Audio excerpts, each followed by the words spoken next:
عمرك اتخيلت انك تخلص حياتك كلها عشان توصل لقمة القوة وتبقى في ملايين من الناس بتحبك وبتعمل لك ألف حساب؟ دول حتى يدولك لقب قديس السيف، بس في الآخر تكتشف ان ده كله ملوش 30 لازمة. بطلنا النهاردة وصل لأقصى ليفل في فنون السيف، بس في الآخر اتصدم بحقيقة قاسية ان السيف ليه آخر، بس السحر هو القوة المطلقة. ومن هنا بتبدأ حكايتنا. فمن غير ما أطول عليكم، ما تنسوش تعملوا لايك، تشتركوا في القناة. أسيبكم مع القصة.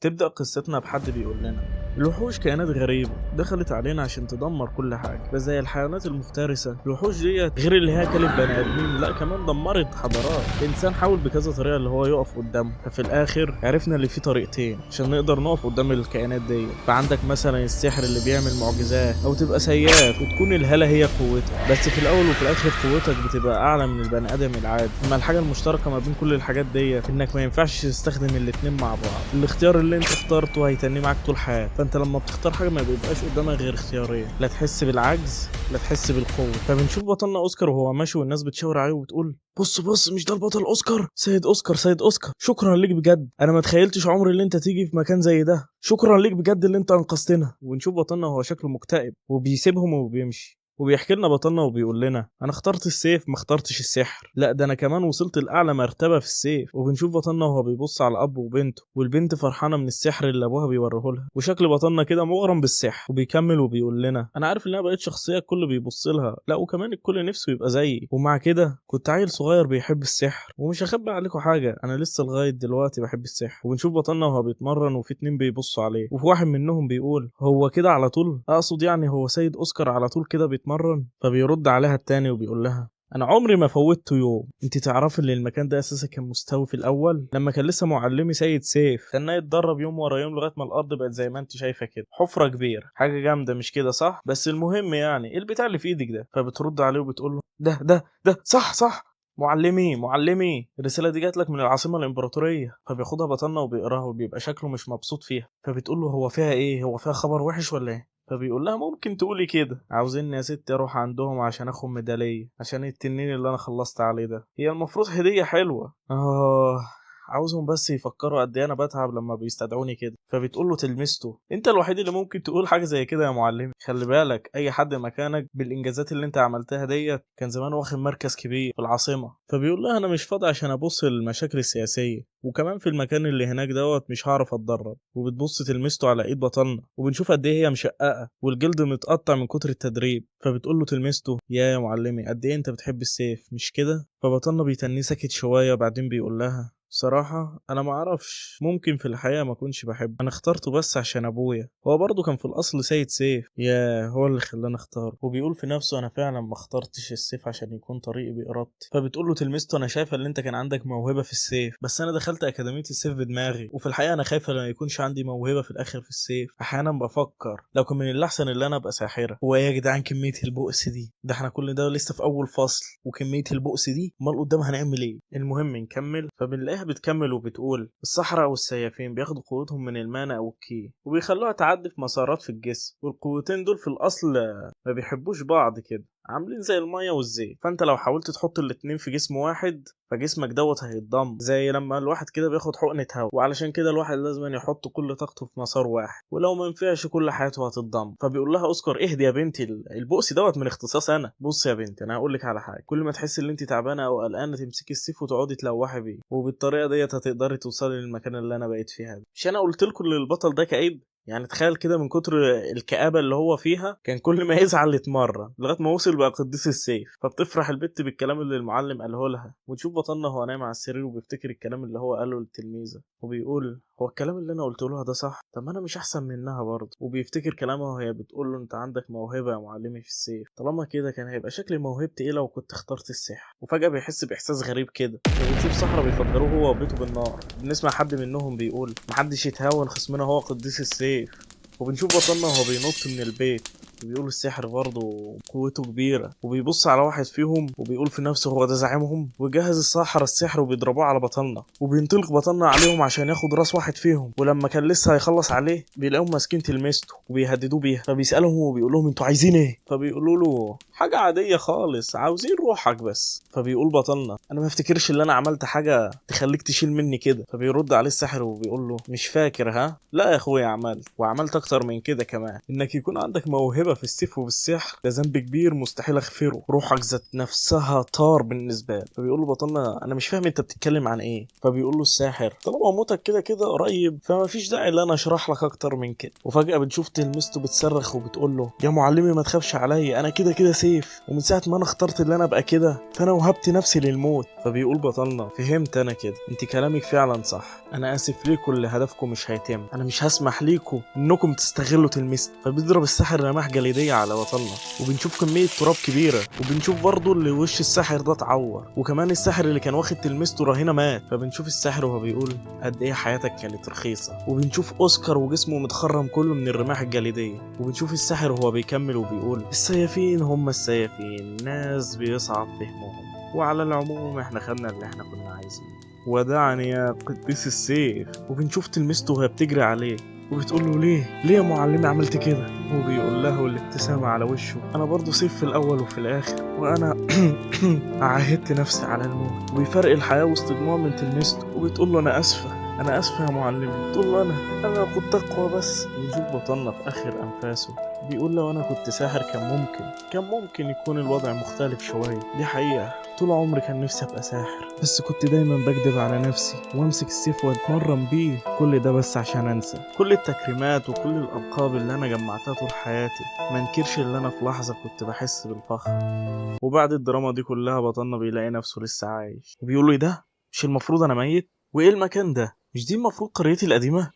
يا جدعان مش المفروض انا ميت دلوقتي؟ وبيبص بطلنا تحت ايده وبيلاقي رسالتين، ولما بيبص عليهم بيلاقيهم دعوتين، واحدة لأكاديمية السحر وواحدة لأكاديمية السيف. وبنعرف انه في سن ال15 الحكومة بتبعت رسالتين لكل الشباب اللي في السن ده، واحدة لأكاديمية السحر وواحدة لأكاديمية السيف، ولازم أن الطالب يختار واحدة منهم، ولما خلاص يقرر أنهي واحدة اللي هيروح لها بياخد الرسالة ويروح للأكاديمية اللي خلاص اللي توافق عليها. وبنشوف بطلنا وهو بيقول 15 سنة، ها هو ممكن ان انا اكون رجعت في الزمن فعلا قبل ما ابقى مبارز؟ تقريبا انا كنت ساعتها في سن ال14. وبنشوف حد بيجي ورا بطلنا وبيقول له انت بتعمل هنا ايه يا اوسكار؟ وبيقوم بطلنا مفزوع وبيقول مره واحده ابويا. وبيقول في نفسه فهمت انا دلوقتي، طالما انا رجعت في الماضي يبقى كده ابويا لسه عايش. فبنشوف ابوه وهو بيقول له في الاخر كده حسيتك بقيت متكبر وبقيت فرحان قوي بمهاراتك، لا وكمان بقيت تهمل في تدريباتك. وبيقول بطلنا في نفسه لا انا ما كنتش متكبر ولا حاجه، ممكن تقول ده كان اكتئاب، فكانت جوايا حرب، كان نفسي قوي ساعتها اقول له اللي انا عاوز اختار السحر مش السيف. وبيحكي لنا بطلنا اكتر عن ابوه وبيقول لنا ابويا كان سيد سيف، كان عنده عدد كبير من التلاميذ، فكان من الطبيعي اللي هو ياخدني كمان تلميذ ليه واللي انا امشي على نفس طريقه. كان ابويا دايما بيشجعني ان انا اعلي مستواي. لكن وبنشوف بطلنا وهو كان لسه صغير وبيقول بابا في حد وراني السحر قبل كده، كان شكله جميل قوي ومتناغم مع بعضه كده، حاجه في منتهى الجمال. وبنشوف ابوه ساعتها وهو بيمسكه بسرعه وبيقول له اوسكار السحر ده محدش بيستخدمه غير الناس الضعيفه، طالما انت ابني فانت لازم هتمسك السيف. ومن ساعتها مسكت السيف، خايف بس اللي ابويا يتخلى عني، ما قدرتش اتخلى عن السيف حتى لو كان شغفي في السحر. وبعدين حصل اللي حصل، كلنا عارفين كانت ايه النهايه، ومش هينفع اخلي النهايه دي تتكرر تاني، انا هعمل الحاجه اللي انا عايزها. وبنرجع تاني وبنشوف ابوه وهو بيقول له انت مش سامعني؟ بقول لك ليه اهملت تدريبك. وبنشوف بطلنا وهو بيقول لابوه قضيت عمري كله بتدرب على السيف. ونشوف ابوه وهو بيبص له وبيقول له اوه بجد؟ ويحرر طاقته وكل اللي حواليه ما بيبقوش قادرين، وكل التلاميذ اللي كانوا حوالين ابوه بيقولوا ازاي الواد ده مستحمل كل الضغط ده. وبيروح ابوه مهدي طاقته وبيقول له شكلك فعلا ما كنتش بتلعب. وبيحط ايده على كتف بطلنا وبيقول له لو تنتك على المستوى دوت هتيجي في يوم وتورث النقابه بتاعتك. ويروح سايبه وماشي. ونشوف حد بيخبط بطلنا على ظهره، ونشوف شخصين قدام بطلنا بيقولوا له كنا مستنيين يوم الاجازه دوت بفارغ الصبر بس عشان نيجي نشوف. ايه رايك يا اوسكار؟ طالما كلنا هنا ايه رأيك اديك درس في استخدام السيف، انت فاهم بقى زي ما كل مرة بنعمل. وبيقول بطلنا في نفسه بعد ما بفتكر ان الرجالة دي كانت لسه عايشة في الفترة دي، كانوا زي زمايلي كده، وكان ابويا بيطلب منهم مرات كتير قوي انهم يبرزوني. ولما دخلوا اكاديمية السيف وعرفوا يستخدموا الطاقة اللي جواهم بدأوا يعلموني ازاي استخدم فنون السيف، بس في الحقيقة هم كانوا بياخدوا حقهم. وبنشوف بطلنا واقف قدام حد فيهم والشخص اللي قدامه دوت بيقول له اجهز يلا وقف مكانك. وبنشوف بطلنا راح مديله ظهره كده وخد السيف بتاعه وراح رميه في البحر، وبيقعدوا يضحكوا عليه ويقولوا ايه ده بص عليه ده رمى سيفه شكله عاوز يهرب. ويروح قايل له انك تديني ظهرك وما تبقاش عاوز تتبارز، ده انت عر على السيف كله. وبيروح باصص له بطنه وبيقول له انا ما بقتش هستخدم السيف، انا عاوز اتعلم السحر. وبنشوف بعضها الشخص وهو بيهجم على بطنه، وبطنه بيروح مفعل عينه وبيروح محلل طريقه هجومه، وبيعرف انه بيستخدم طاقه السيف عشان يعزز جسمه، وبيروح قايل بس كل دوت ملوش لازمه الصراحه، لازم انت عامل السيف اكنه حته من جسمك مش مجرد اداه كده وخلاص. وبيتغاظ الواد اللي قدامه اكتر وبيقول له انت قد الكلام اللي انت بتقوله ده، وبيتنيه يهجم على بطنه بكذا ضربه ورا بعض. ويروح قايل بطنه في نفسه يا ربي برضه نسيت وسرحت معاه في المبارزه زي ما كنت بعمل زمان. والتاني بيقول له ازاي مش عارف اضربك ده ولا ضربه واحده. وبيروح بطلنا ضربه بايده ومطير السيف منه، وبيروح مكمل عليه بلوكاميه في وشه. ونشوف صحاب المتنمر دوت وهم شايلينه واخدينه وماشيين. وبيروح قايل بطلنا كده خلصنا من شويه وجع دماغ، نبص على اللي بعد كده. في حياتي اللي فاتت ابويا خلاني استخدم طاقه السيف بالقوه، وعلشان دوت ما يحصلش تاني انا لازم اتعلم السحر الاول. ونشوف بطلنا وهو ماشي في الغابه في حته عميقه جوه علشان ما حدش يعرف يشوفه، وبيقول كده ما حدش هيقدر يشوفني هنا. وبنشوف بطلنا زمانه وهو واقف مع ساحره وبيسالها ازاي بتستخدموا السحر، اصل احنا في المبارزه بنستخدم طاقه السيف عشان نعزز جسمنا او السلاح اللي احنا بنستخدمه. عاوز اعرف يعني انتوا بتستخدموا السحر ازاي. وبتروح الساحره ساكته شويه وماسكه شفشق ميه، وبتقول له السحر بالنسبه لنا عامل زي لما تمسك الميه وبتسقي النبات. بيقول لها ازاي يعني. بتقول له المانا في العاده بتبقى غير مرئيه، بس هي موجوده في الطبيعه والجو مليان بالمانا، فاحنا بندور المانا في المسارات بتاعتها، بعد كده بنصبها جوه صيغه سحريه، وبالسهوله دي بيتم تفعيل التعويذ. وبنشوف بطلنا قاعد في الغابه بيفتكر الكلام اللي الساحره دي قالته له، وبيقول زي ما شرحت الساحره دي قبل كده المانا في كل حته في الهواء، لو عرفت بس احس بالمانا فساعتها هعرف اسحبها في المسارات بتاعتي. المفروض الكلام ده على كلامها. دلوقتي بصفتي انا كنت فارس قبل كده، فانا كنت بعزز جسمي وحواسي كلها، حتى لو انا مش حكيم السيف دلوقتي بس لسه الحواس دي موجوده فيا زي ما هي، عشان كده الاحساس بالمانا المفروض ما يبقاش مشكله بالنسبه لي. وبطلنا بيتنيه يتامل لغايه ما فعلا بيحس بالمانا، ويتنيه مذهول بالحاجه اللي هو عملها، وبيقول دلوقتي ما تبقاليش حاجه غير اللي انا اسحبها في جسمي، ها المفروض اعمل كده ازاي. وبيحس ببطنه بشعور غريب، وبينزل من على الصخرة اللي كان عليها عشان يروح يشوف. ولما بيخش الغابة بيقول ايه الشعور الغريب ده، انا مش حاسس بأي حاجة عايشة هنا. ومرة واحدة حاجة بتهجم عليه بس بيلحق نفسه اللي هو يرجع ورا، وبيقول هو ده غول ليه موجود حاجة زي كده هنا. وبيبص فوقيه بيلاقي واحدة مرة واحدة نازلة له من فوق، وبتقول له انت بتعمل ايه في ورشتي هنا، انت جاي عشان تسرق نتائج بحثي؟ لو كنت خايف على نفسك فكر كويس قبل ما تفتح بقك. وبيحكي لنا بطلنا اكتر عن الساحرة دي، وبيقول لنا سمعت كتير عن الساحرة دي، كانت البطلة اللي خدت تلج الشمال عشان يبقى مسرح للحرب بتاعتها. كان الجولان بتاعها بيسموه جيش الراجل الواحد. البطلة دي كانت بتقود جيش كامل من الجولان، ساحرة التكوين إيزابيل. وبنشوف بطلنا وهو بيقول في نفسه ما تخيلتش عمر إن القدر يحطني في موقف زي ده. فبتقول له إيزابيل دلوقتي انت برضو مش هتقولي انت بتنتمي لأني فصيل؟ خلي بالك انت مش عاوزني اعيد السؤال تاني عشان هتشوف حاجات مني مش هتعجبك. وتروح مفعلة دايرة سحرية تحتيه. فبيروح قايل لها بطلنا استني انت بتعملي ايه، اسمعيلي الاول، انا حتى ما عملتش مقاومة لما انت مسكتيني، انا مش عدو. فبتروح قايله له انا شايفاك بتتكلم كتير، شكلك بتسعى لموتك. وبتروح مفعلة العصا السحرية بتاعتها وبتقول له سلام يا ساحر يا نكرة. وبيروح بطلنا مزعق لها وبيقول لها ما انا قلت لك قبل كده انا مش ساحر اصلا. فبتقول له اديك هتبدأ تقول حجج.